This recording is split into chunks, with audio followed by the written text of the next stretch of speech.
What if I told you that your peace has never been in other people's hands, not in what they say, not in what they do, not even in how much they try to hurt you? The truth is, no one has ever truly made you angry. They've only revealed where you haven't healed. Most people spend their lives reacting, emotional puppets pulled by strings they refuse to see. One comment ruins their day. One betrayal breaks their spirit. One misunderstanding turns into a war. But it doesn't have to be that way. The Stoics believed that real strength isn't about being untouchable. It's about being unshaken. Your calm isn't supposed to be this fragile thing, constantly at the mercy of other people's moods, opinions, or mistakes. It's supposed to be rooted in reason, in clarity, in the part of you that can step back, breathe, and choose how to respond, not just how to react. The world will test you. That's a given. But whether you get pulled into its chaos, that's your choice. This video is about reclaiming that choice. It's about learning how to protect your calm like it's sacred, because it is. Through the lens of Stoicism, we'll walk through some of the most powerful shifts you can make today. Not abstract philosophy, but real, grounded steps you can take to stop being at war with everything and start leading from within. And if these conversations speak to something real in you, something grounded in truth, philosophy, and inner growth, consider subscribing. It's a small gesture, but it helps us reach more minds like yours. And it quietly signals that you're walking this path with intention. 1. Anger isn't what you think it is. Let's talk about anger, not the kind that erupts in fire and fury, but the quieter kind, the kind that simmers when someone lets you down or crosses a line you thought was obvious. The kind that sits in your chest and whispers, "How could they?" We often think our anger is about them, the person who was rude, disrespectful, careless. But here's the twist. More often than not, it's not about them at all. It's about the story you were telling yourself, the silent expectation you had that the other person didn't even know they were supposed to meet. See, anger shows up when reality doesn't match the mental script you were holding. You expected someone to be more thoughtful. You expected loyalty or gratitude or a simple thank you. And when you didn't get it, your mind screams, "This isn't how it's supposed to go." But who said how it's supposed to go? Did the other person agree to your terms? Did they even know what your terms were?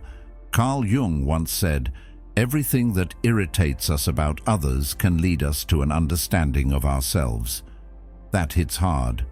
Because what if your anger isn't just a reaction, but a mirror? What if it's showing you something unresolved inside you, something worth exploring rather than suppressing or exploding over? Stoicism teaches us to challenge our assumptions. So if someone else's behavior makes you mad, the Stoic response isn't to lash out. It's to pause, to trace that anger back to its root, to ask, what was I hoping for that didn't happen? What belief just got threatened? Let's make this real. Your friend cancels on you again, and you're fuming. Not because of the cancellation itself, but because somewhere in your mind, there's a belief. People who care about me follow through. They don't flake. And maybe that belief comes from past letdowns. Maybe from a place where you felt unimportant or forgotten. That's not weakness, it's human. But the key is recognizing that the anger isn't about this one cancelled plan. It's about a deeper wound being touched. Socrates once said, "The unexamined life is not worth living." And when it comes to emotion, especially anger, examining it is where the wisdom lives.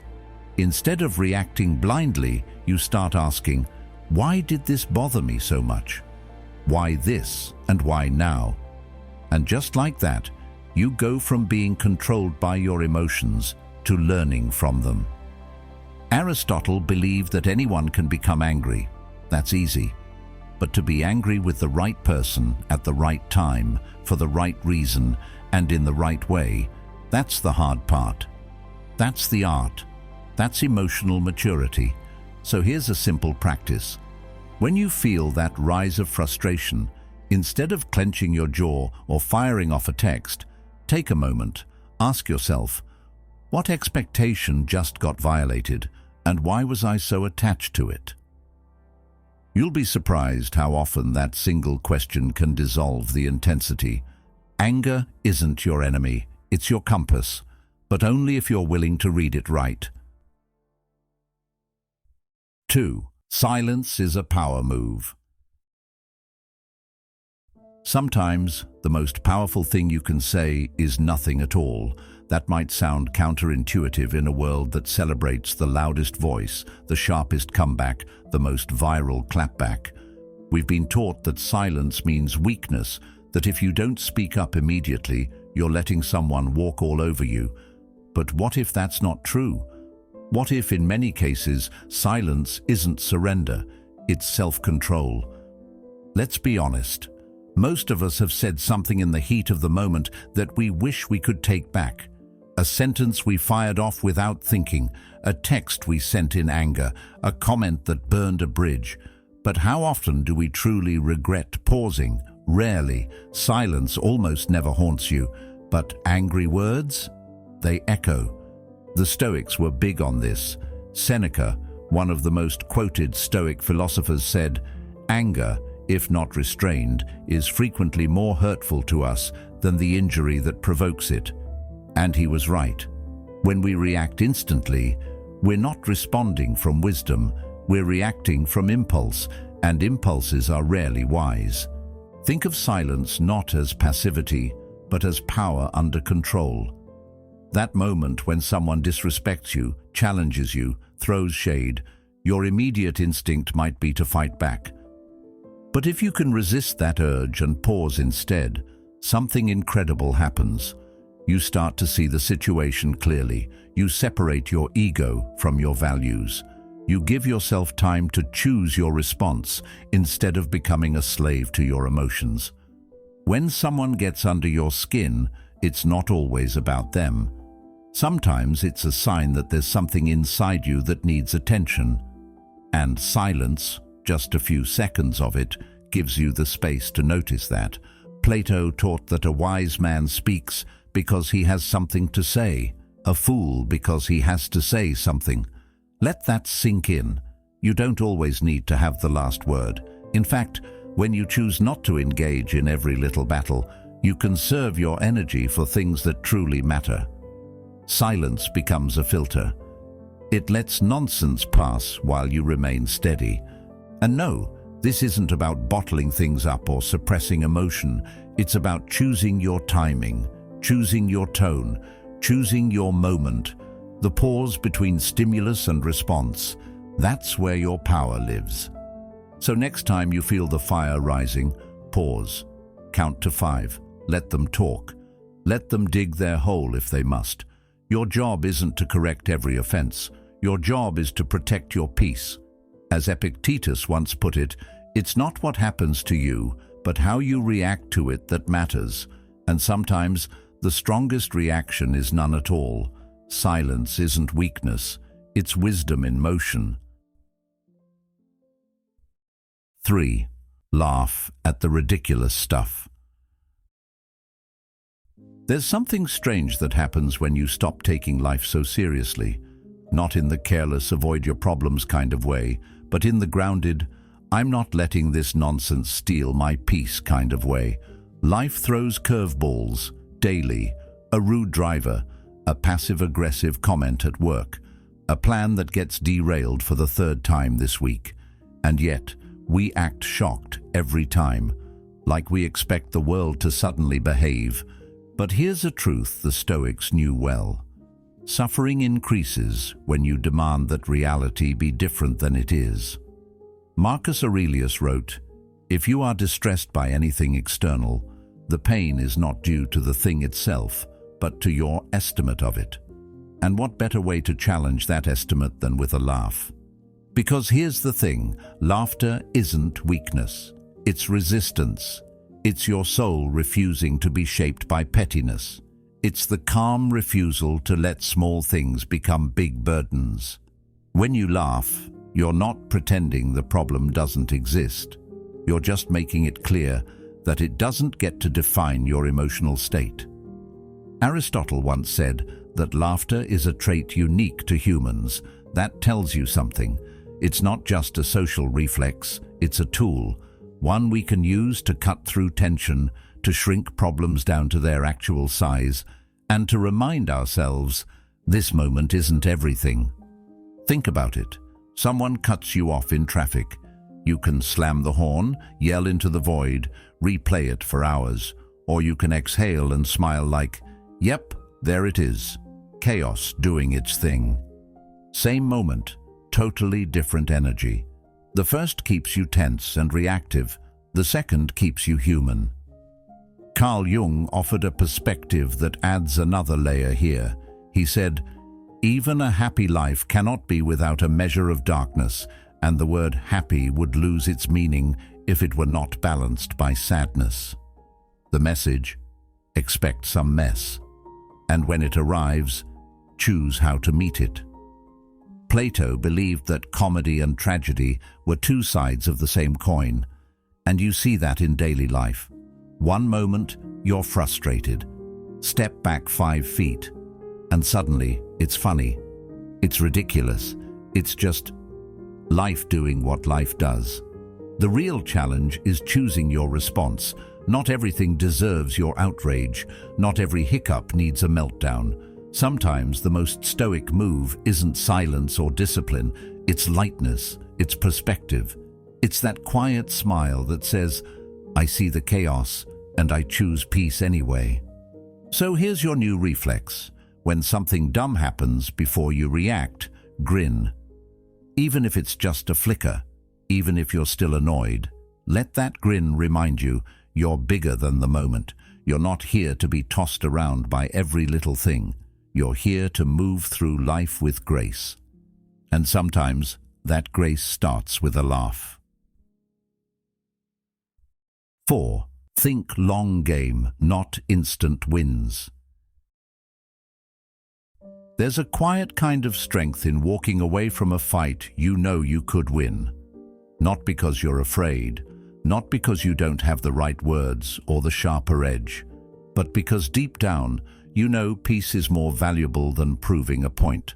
The real flex isn't dominating the argument, it's not needing to. Think about it. How many times have you won an argument only to sit with that weird, empty feeling afterward? Maybe you were right. Maybe you made your case perfectly. But instead of feeling victorious, you felt agitated, heavy, maybe even a little guilty. That's because the goal wasn't truth, it was control, and control rarely brings peace. The Stoics had a word for this, apatheia, not apathy in the modern sense, but a state of inner calm that isn't thrown off by other people's chaos. Marcus Aurelius, who ruled an empire surrounded by conflict, wrote, "The best revenge is to be unlike him who performed the injury." In other words, don't lower yourself to meet someone in their mess. Rise above it. When someone triggers us, it's rarely just about them. It's about what that conflict stirs up in us, our need to be seen, to be heard, to be right. But here's the thing. Not every trigger deserves a response. Some just need to be observed. Plato believed that self-mastery was the highest form of freedom, and that includes mastering your reactions. If you always need to have the last word, you're not free, you're hooked. You're on a leash, pulled by anyone who knows how to push your buttons. But when you choose peace over pride, you become unshakable. This doesn't mean you let people walk all over you. This isn't about being passive or avoiding hard conversations. It's about discernment. It's about asking yourself in the moment, is this conversation worth my energy, or is it just noise? Because energy is a currency, and once it's spent, you don't get it back. Socrates famously said, "Strong minds discuss ideas, average minds discuss events, weak minds discuss people." So when the conversation starts sliding into gossip, accusation, or ego-driven drama, consider whether it's worth participating in at all. Zoom out. Ask yourself, what kind of life am I trying to build? Who am I becoming in this moment? Because the truth is, you can win the argument and still lose the connection, still lose your composure, still lose yourself. So maybe the real win is knowing when to speak and when to stay silent, when to defend your truth, and when to simply walk away with your dignity intact. Not everything is worth a reaction. Save your energy for the moments that actually shape your future. Let the rest go. 5. Turn emotional control into a game. There's a kind of quiet pride in staying unbothered, not in a fake, I don't care kind of way, but in the deeply intentional way that says, I choose peace over pettiness. Because let's face it, life throws plenty of reasons to react. People cut in line, someone talks down to you, a message gets left unread. But what if you flipped the script and turned those moments into training reps for your mind? That's where the Stoics were ahead of their time. They didn't aim to feel nothing, they aimed to master everything. Marcus Aurelius, the philosopher emperor, once said, "You have power over your mind, not outside events. Realize this, and you will find strength." So if someone's attitude ruins your day, it's not really their fault. It's a sign your inner world needs work. Now here's a new way to approach it. Make calm a game. Seriously, start counting how many times today you could have reacted and didn't. That's your scoreboard. Someone cuts you off in traffic, you breathe, let it go. Boom, point on the board. Someone gives you a snarky comment. You smile and stay cool, another win. It turns emotional self-control from a chore into a challenge. And something weird happens when you gamify it. You start looking forward to opportunities to stay grounded. You begin to notice how much control you actually have. Aristotle once said, "What it lies in our power to do, it lies in our power not to do." That applies perfectly here. You can always speak, you can always fire back, but it's the moments when you don't, when you choose not to react, that build character. That's self-mastery. That's how mental strength is formed. Carl Jung added another layer when he said, "Until you make the unconscious conscious, it will direct your life and you will call it fate." Think about that. Every time you snap without thinking, you're being led by habits you haven't challenged. But when you pause, reflect, and respond with intention, you're rewiring your patterns. And let's be clear, this isn't about suppressing how you feel. That's not healthy or sustainable. It's about becoming so aware of your emotions that you know how to guide them instead of being guided by them. You're not pushing them down, you're lifting yourself above them. Plato taught that the first and best victory is to conquer yourself. That victory doesn't happen once. It happens dozens of times a day, in the comments you ignore, in the gossip you don't spread, in the thoughts you question before they become actions. So try it. Track your calm like a high score. Each moment you stay grounded is proof you're leveling up. It won't be perfect, but every time you choose not to react, you're proving to yourself that you're not here to be easily shaken. You're here to lead yourself, and that's the real game worth playing. 6. Accept life as it is, not as you want it. There's this exhausting thing we do, most of us without even realizing it. We build mental scripts for how other people should behave. We expect our friends to always show up. We expect our partner to never hurt us. We expect our boss to lead with fairness and reason. And then, when they don't follow that script, when they go off course, we feel disappointed, confused, even betrayed. But here's the part we don't always admit. The script was ours. We just forgot to tell them they were in a play we wrote. Philosopher Epictetus, one of the core voices of Stoicism, had a simple truth. Some things are up to us and some are not. That's it. That's the line. And it's a hard pill to swallow until you realize how much peace is hidden inside that awareness.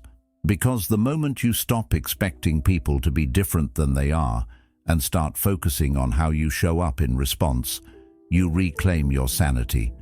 You suffer less when you stop arguing with reality. You stop waking up every day waiting for people to get it, for life to suddenly make sense, for the unfairness to correct itself. Plato once said, "Reality is created by the mind. We can change our reality by changing our mind." And that's what Stoicism encourages, a shift in perception, not perfection from the world around you. Carl Jung added depth to this idea when he wrote, "We cannot change anything until we accept it." Think about that. The longer you resist what is, the longer it owns you. The boss stays unfair, the friend keeps flaking, the relationship doesn't evolve, and every time you give your emotional energy to the same loop. Why are they like this? That question never brings clarity. It just drains you. Instead, ask the question the Stoics asked. What is in my control right now? Not, can I make them change, but can I control how much space I give them in my mind? Can I control my reaction?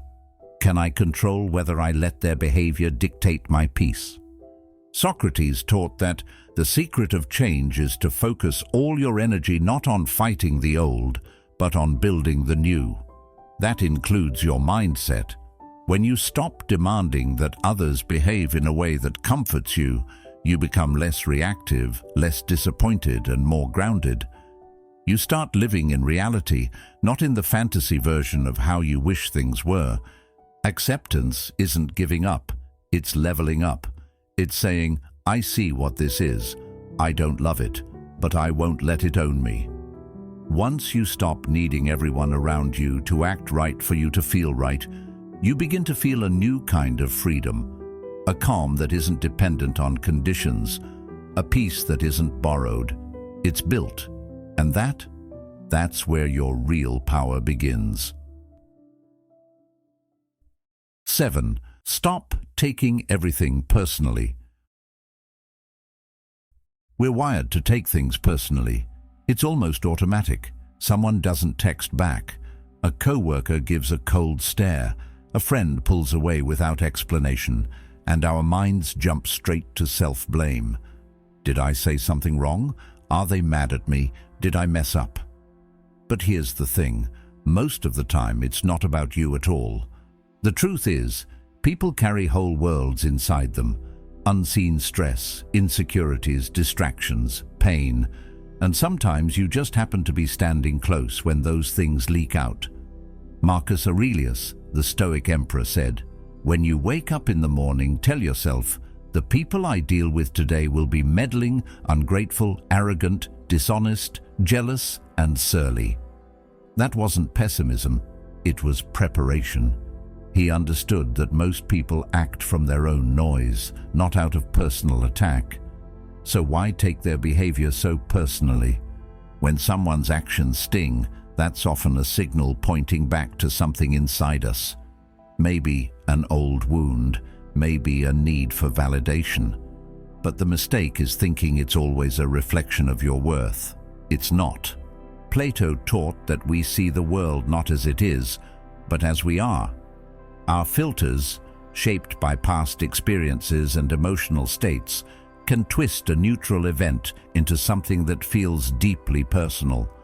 So when someone snaps at you, your reaction might be more about how you interpret it than what they actually meant. That's why the Stoic practice of distinguishing appearances from reality is so powerful. You pause, you look again, you say, what else could this mean? Think of it like this. You're not the center of everyone's story. And that's not a bad thing. It's actually freeing, because it means you don't have to carry their energy. You don't have to fix their moods. You don't have to own their reactions. Aristotle said, "To avoid criticism, say nothing, do nothing, be nothing." But even that wouldn't guarantee peace, because people will still project their inner chaos onto you. So what do? You create space, emotional distance, enough room to say, maybe this isn't mine to hold. You remind yourself, over and over if needed, what if this isn't even about me?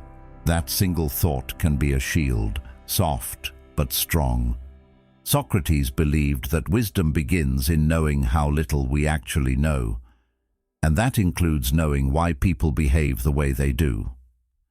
So stop filling in their silence with self-blame. Stop interpreting every weird mood as a reflection of your flaws.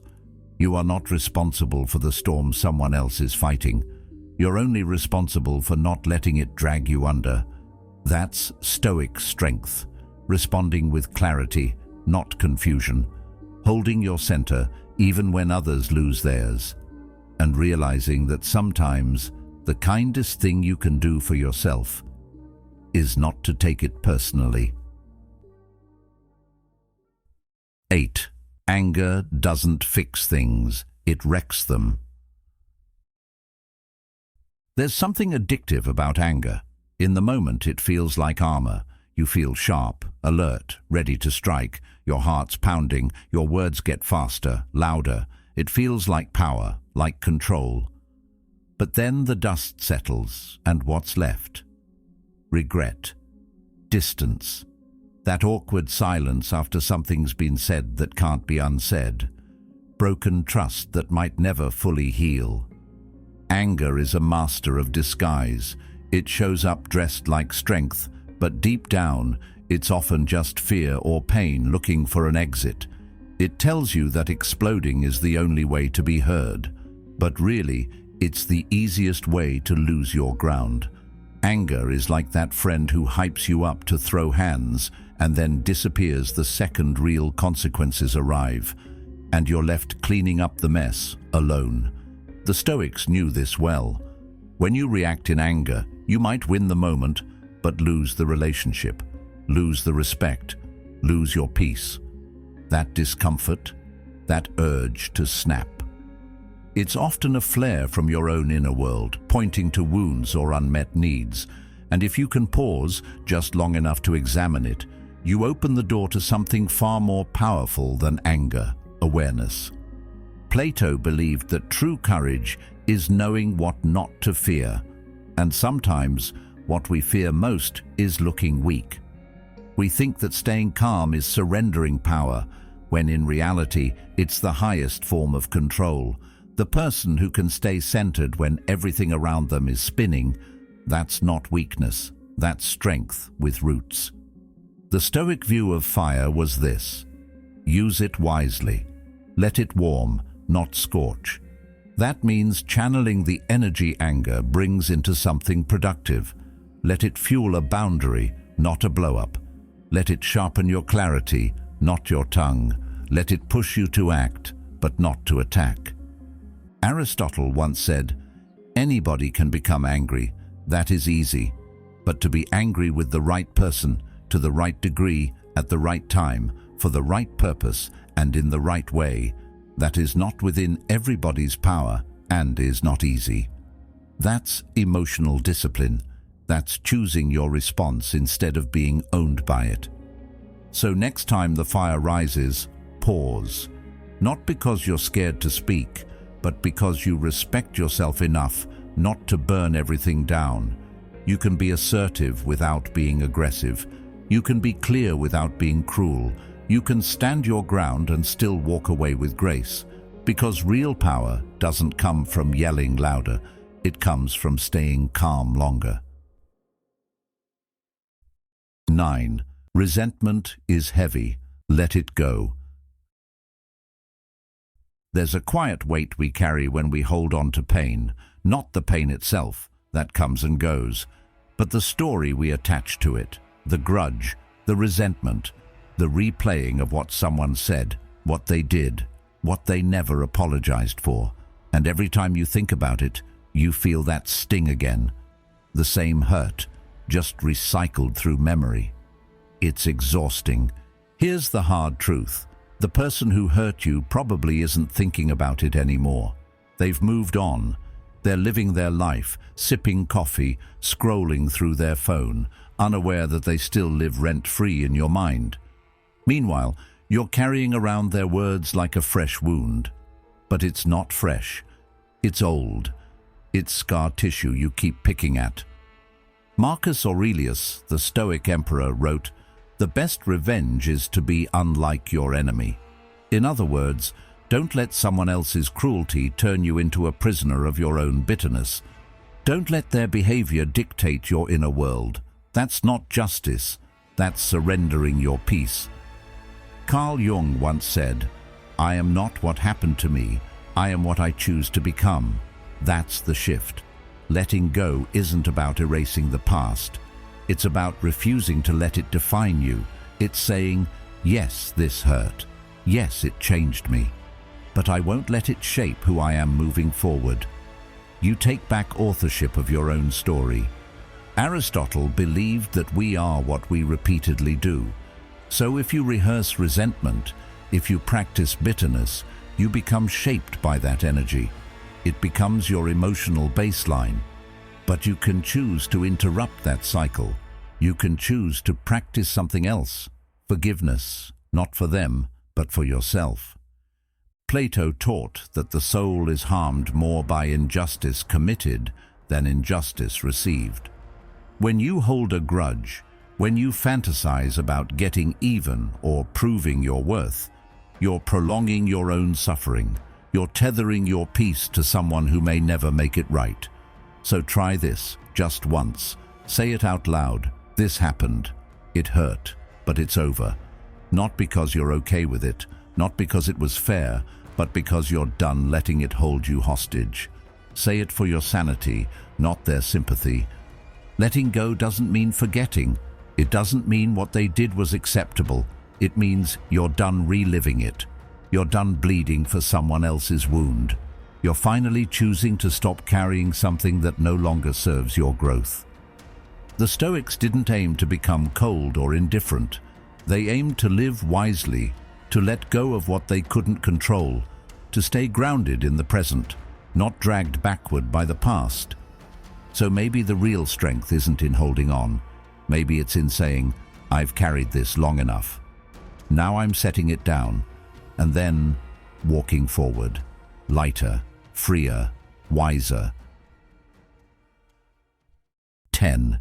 You're not here to fix everyone. One of the quickest ways to lose your peace is trying to manage everyone else's life. It sounds noble at first, wanting to help, to guide, to protect the people you care about. But somewhere along the way, it shifts. That helpfulness becomes control. And suddenly, your mood is tied to their decisions. Your energy is spent chasing their change, and your sanity is hanging on whether or not they get it. It's a losing game. Here's the truth. You can't control people. Not your partner, not your kids, not your parents. You can't control your friends, your co-workers, or that one relative who refuses to listen no matter how many times you repeat yourself. Influence? Sure. Inspire? Absolutely. But control? That was never yours to hold. The Stoics were crystal clear about this.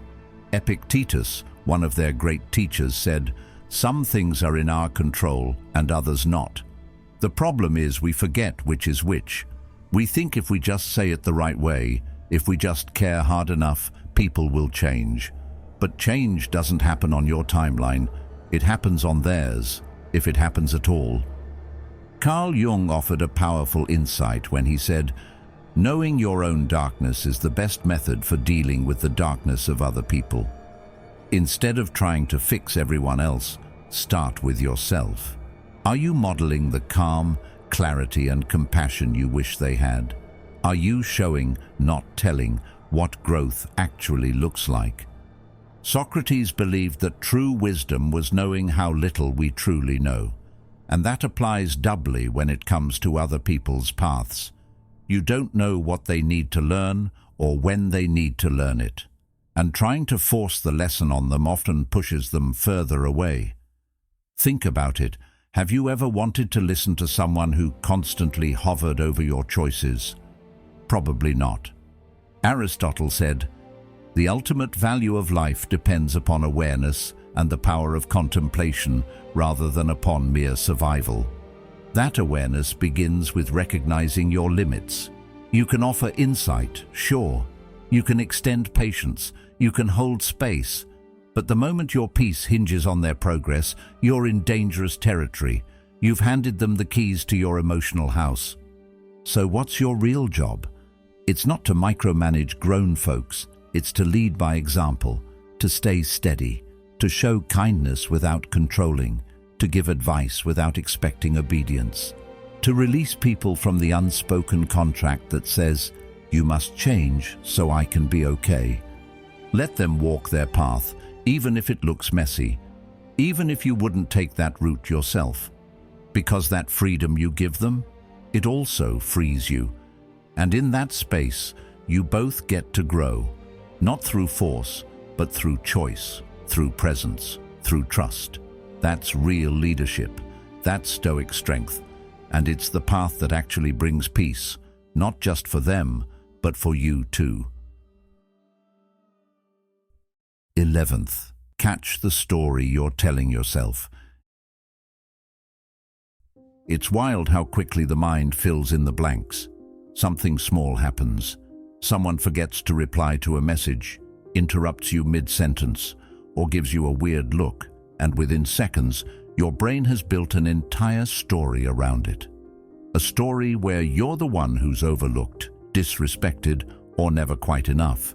And before you even realize what's happening, you're not just reacting to what happened. You're reacting to the story you told yourself about what happened. That's where the Stoics bring us back to center. Marcus Aurelius reminded himself often, "You don't have to turn this into something. It doesn't have to upset you." That line is deceptively simple, but it's everything. It reminds us that there's always a choice between the stimulus and the story we create around it. We can jump straight into assumptions, or we can pause and examine the narrative we're spinning. Carl Jung had a similar insight when he said, "Until you make the unconscious conscious, it will direct your life, and you will call it fate." In other words, unless you start questioning the stories you've absorbed, maybe from childhood, past relationships, or even societal messaging, you'll keep reacting the same way and blaming the outside world for it. Here's where the ACD method comes in: awareness, control, direction. First, awareness. Catch the moment your body tightens, your chest gets hot, or your mind starts racing. That's the signal. Instead of letting it sweep you away, pause. Notice it. Second, control. This doesn't mean pushing the feeling down. It means slowing your response. It means taking a breath, counting to 5, or simply saying, "Wait, what's really going on here?" And finally, direction. This is where the real power lies. You choose a better, more grounded interpretation. Maybe they didn't ignore you. They just didn't see the message. Maybe that criticism wasn't meant to hurt. It was just blunt. Maybe this isn't a personal attack. It's just life being messy, as it always is.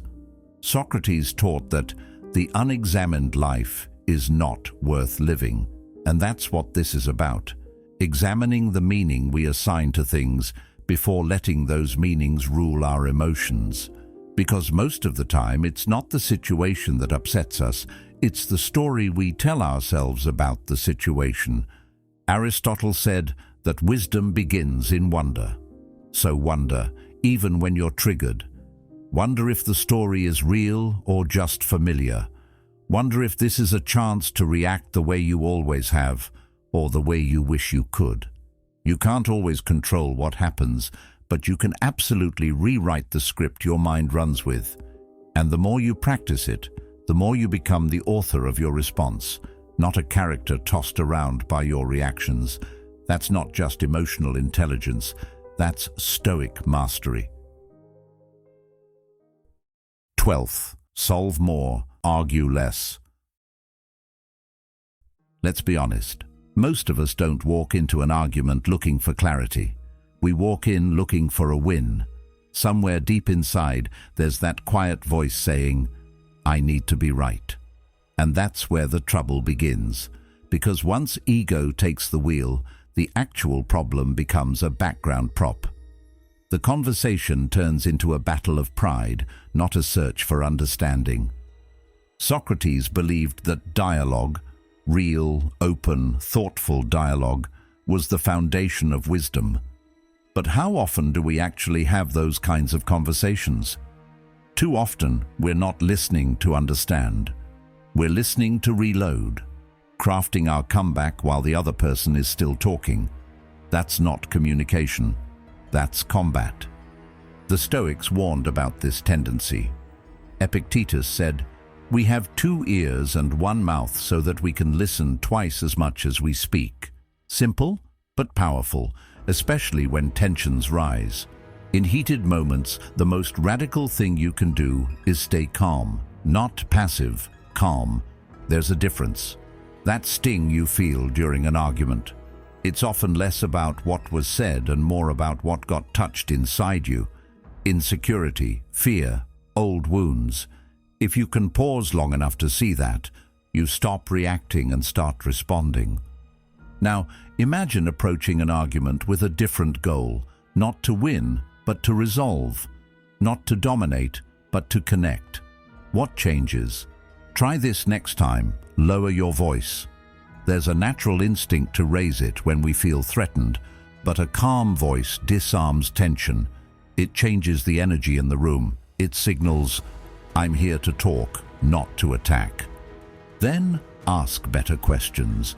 Instead of, "How could you say that?" Try, "What made you feel that way?" Instead of, "What's your problem?" Try, "What are you really trying to say?" Questions like that open space, not just in the conversation, but in the other person's mind. Aristotle believed that true wisdom lies in knowing when to speak and when to stay silent. In arguments, that wisdom shows up in your ability to pause, to say, "Help me understand," not sarcastically, genuinely. Those words can take the heat out of almost any conflict. And here's the thing. When everyone else is reactive, the calmest person becomes the anchor. They don't just calm themselves, they calm the room. People look to them because composure is magnetic. Strength that doesn't shout is rare, and rare things lead. So next time you find yourself in a conflict, don't aim to win the argument. Aim to keep your integrity. Aim to steer the room, not by force, but by presence. That's how leaders move. That's how Stoics think. That's how real change starts.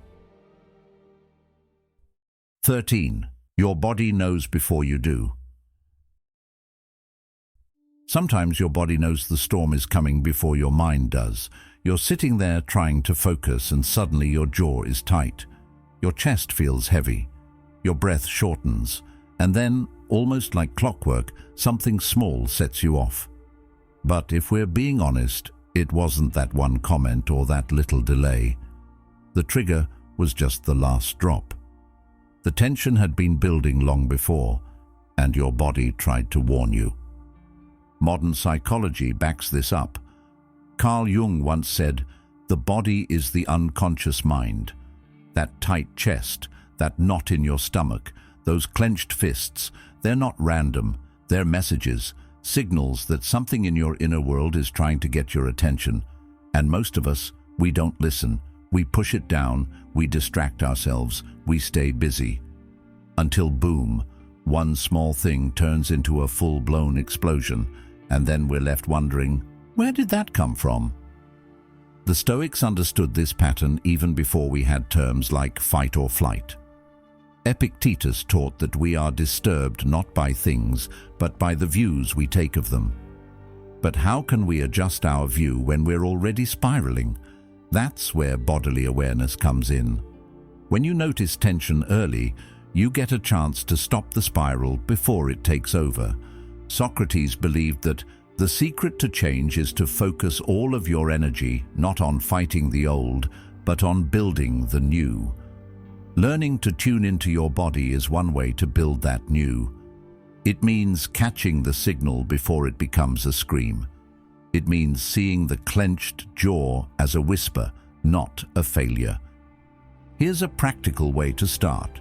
Next time you feel that inner squeeze, pause. Don't react, just notice. Breathe in deeply through your nose, hold for a second, and exhale slowly. Then ask yourself, what am I really reacting to? Not what just happened, but what it's hitting inside you. Is it rejection? Is it fear? Is it an old wound getting poked? Plato said the body is the vessel of the soul, and if that's true, then learning to listen to your body is learning to understand your deeper self. It's not weakness, it's wisdom. It's how you become less reactive, more responsive, less chaotic, more composed. The world will keep testing you. People will keep saying things, doing things, forgetting things. But if you can stay tuned into your inner signals, if you can respond to your body like it's your teammate, not your enemy, you start moving through life with a kind of quiet strength that people feel without you saying a word. Your body is an early warning system. Don't ignore it. Respect it. Work with it. That's not just emotional intelligence. That's Stoic resilience, built from the inside out. 14. Protect your attention like it's gold. Every day your attention is up for grabs, and not just from ads or notifications, but from people. People who want a reaction, people who push your buttons, test your patience, pull at your energy. Some do it with good intentions, others, not so much. The internet troll who leaves a snarky comment, that co-worker who thrives on drama, the ex who reappears just to see if they still have access. They all want something from you, even if it's just your emotional presence. But here's something the Stoics understood deeply. Not everyone deserves your reaction. Not every voice deserves your energy. And one of the most overlooked ways to protect that power, being selective about where you place your attention. Carl Jung once wrote, "What you resist persists," meaning the more you engage with things that drain you, out of anger, out of pride, out of habit, the more those things grow in your mind. That one negative comment turns into an inner dialogue. That petty coworker consumes your day. That message from your ex. It reopens wounds you were finally starting to heal. And you wonder why you feel exhausted, scattered, frustrated. But it's not just what's happening around you. It's what you're choosing to give your energy to. Socrates believed that the key to a meaningful life was not in knowing many things, but in knowing which things matter. That's the filter you need. Before you respond, before you even notice something, ask yourself, does this deserve me? That's a powerful shift. Instead of reacting to everything, you start curating your mental space like it's your most valuable property, because it is. Aristotle taught that the mark of an educated mind is to entertain a thought without accepting it. You can see the drama, hear the insult, witness the chaos, and still not take it personally. You can let it pass. You can scroll by, not out of indifference, but out of discipline. Because here's the truth, your attention is currency, and if you spend it on nonsense, you go broke where it actually matters, on peace, on clarity, on creativity, on joy. Every response you give to something that doesn't deserve you is energy you've taken away from what does. So protect it. Guard it like it's gold. Because it is. The more you master your attention, the more you master your life. You become less reactive, more focused, more intentional, and slowly, without even announcing it, you step into the kind of calm that people notice, but can't quite explain. You don't owe your presence to everyone who demands it, especially not the ones who haven't earned it. Let them scroll by, let them fade, and keep your eyes and your energy on the life you're building, not the noise trying to pull you away from it. That's Stoic living, quiet, clear, unbothered. 15th gratitude, instant peace.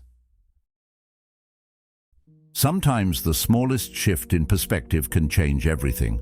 One thought, one moment of awareness, and suddenly the emotional storm loses its grip. That's the quiet power of gratitude. It's not flashy, it doesn't yell, but it has this almost magical ability to calm the chaos within. Now, think about this for a second. You can't be genuinely angry and genuinely grateful at the same time. Try it. Anger says, "This isn't fair." Gratitude says, "But I still have something." It's like trying to walk in two directions at once. You can't do both. And that's why gratitude is the ultimate reset button. The Stoics understood this in their own way. Marcus Aurelius, even as emperor dealing with betrayal, war, and illness, wrote, "Don't hanker after what you don't have. Instead, think of the blessings you do have and how much you'd miss them if they were gone." That's not just a nice idea, it's a strategy, especially when your emotions start running the show. Carl Jung pointed out that no tree, it is said, can grow to heaven unless its roots reach down to hell. Gratitude doesn't mean pretending everything's fine when it's not. It means acknowledging the darkness and still seeing light. It's the act of anchoring yourself in what's real, not just what's wrong.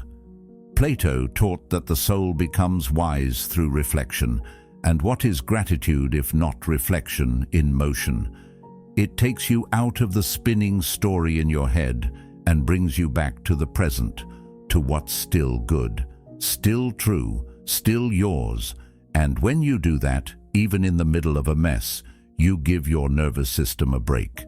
You soften, you breathe again. So here's a practical challenge. Next time you feel that heat in your chest, that tension in your jaw, that urge to lash out, pause and name 3 things you're grateful for, right there in the moment. Not big things, just real things. Maybe it's the roof over your head. Maybe it's the friend who checks in. Maybe it's the fact that you have the self-awareness to even pause.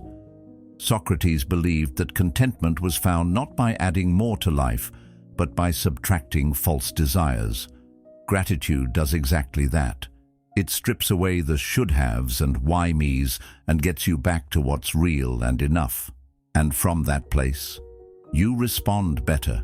You think clearer. You move with intention instead of impulse. Anger narrows your world. Gratitude opens it. Anger sees the problem. Gratitude sees the full picture. It doesn't fix everything, but it helps you see clearly enough to make a better next move. That's the cheat code. Not because it avoids reality, but because it roots you in a better one. So no, gratitude won't erase the problem, but it will give you the clarity to stop being consumed by it. And sometimes that clarity is all you need to turn the moment around. Quietly, powerfully, stoically.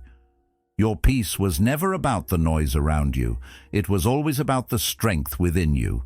And every time you choose clarity over chaos, presence over reaction, you're not just surviving, you're becoming. If this spoke to something real in you, there's more waiting. Tap into the next video on screen.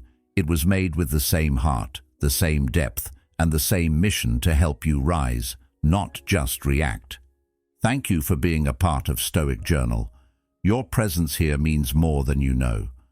Until next time, stay grounded, stay growing, and when the world pulls, return to your center.